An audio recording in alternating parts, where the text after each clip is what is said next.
دنیا طلبان ز حرص مستند و همه، موسی کش و فرعون پرستند و همه، آن عهدی که با خدا بستند و همه، از بحر درم جمله شکستند و همه.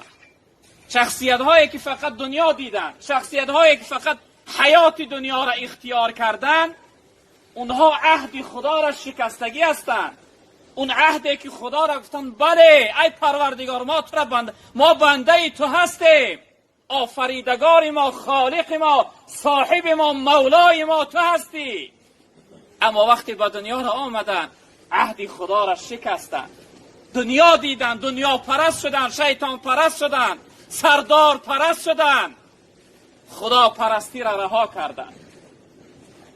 اما ما و شما بنده هایی که دعوا داریم که ما بنده خداییم، استعوذ بالله، ان الذين قالوا ربنا الله ثم استقاموا، شخصیت های میگویند که رب ما الله است و به گفته الله زندگی میکنن، این جمله مردم خداوند سنجش میکنه، امتحان میگیره که در این دعوایی که ما بنده خدا هستیم آیا استوار هستن یا نیستن.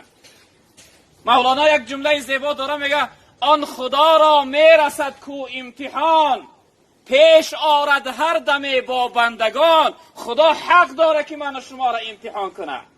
ما در یک کارخانه کار داخل میشویم ما را امتحان میگیرن، ما در یک دانشگاه میخوانیم وقتی دیپلم گرفتن ما را امتحان میگیرن. خدا هم حق داره که ما را امتحان بگیره. در این دعوایی که ما بنده خداییم، من مؤمنم، من مسلمان هستم، خدا حق داره که من و شما را امتحان کنه. آن خدا را میرسد کو امتحان، پیش آرد هر دمه با بندگان. تا به ما را نماید آشکار، که چی داریم از حقیقت در سرار. خداوند ما را سنجش میکنه تا که در سینه های ما، در دل های ما چی داریم. ایمان محققی و واقعی است یا اینکه ایمان دروغی است، ایمان یعنی زبانی هست. خدا حق داره برای امتحان کردن بندهاش. به همین خاطر برادران عزیز بزرگوار، از همه امتحان و سنجشی سخت خداوند از پیغمبرها میگیره. ان اشد الناس بلاء الانبیاء ثم الامثل فالامثل. پیغمبر بزرگوار میگه از همه سختترین بلا، از همه زیادترین مشقت، از همه امتحان سختترین به بالای پیغمبرهای خدا را میآید. از همه زیادتر انبیای خدا رنج آزار دیدند. حضرت مولانا یک جمله داره، میگه بلای سعد دون بر انبیا شد، پس از ایشان نصیب اولیا شد. از همه رنج زیاد، از همه مشقت زیاد پیغمبرای خدا دیدن. بعد از انبیا دوستای خدا، کسی که در راه خدا برآمد. به آدم ناله اینا ظلمنا، نگر نوحش به نوحه موج دریا. حضرت آدم علیه السلام وقتی که یعنی در جنت جنایت کرد، گناه کرد، خطا کرد، 40 سال ناله کرد، 40 سال گریه کرد. بعد از 40 سال گریه کردن خداوند گناهش بخشید. این امتحان و سنجش خدا در بالاش بود.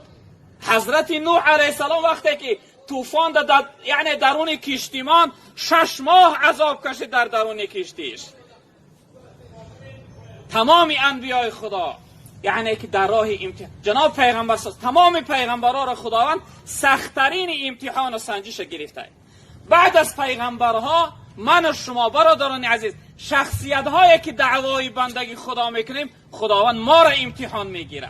یعنی غریب مون کرده است. ببین، از اهل و پید جدا، از پدر و مادر جدا، از زن و فرزند جدا، از یک جانب طعنه میشنوی، از یک جانب آزار میبینی، از یک جانب جای کار نمیابی، از یک جانب گرسنه میمانی، تشنه میمانی، به جای خواب میمانی. امتحان و سنجش خدا هست برادر عزیز بزرگوار.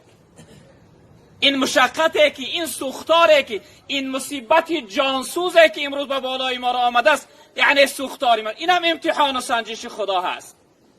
خداوند در این سوختار دارنده های ما را سنجش میکنه. انسان هایی که شرایط دارند، توانایی دارند، اونها را سنجش میکنه. برادر عزیز بزرگوار، برای خانه دنیا گرفتن میره 1 میلیون از بانک کردیت میگیری. خدا تو را سنجش داره که برای خانه او چی غیرت نشان میدی، چی هم همت بلندی نشان میدی. امتحان و سنجش باید که حرکت کردن در کار که انسان از امتحان و سنجش خدا رو سفید برآید. در محبت هر کسی دعوا کند 100,000 امتحان برپا کند. کسی دعوای محبت و دوستی الله کرد خداوند او را سنجشش میکنه، امتحانش میگیره.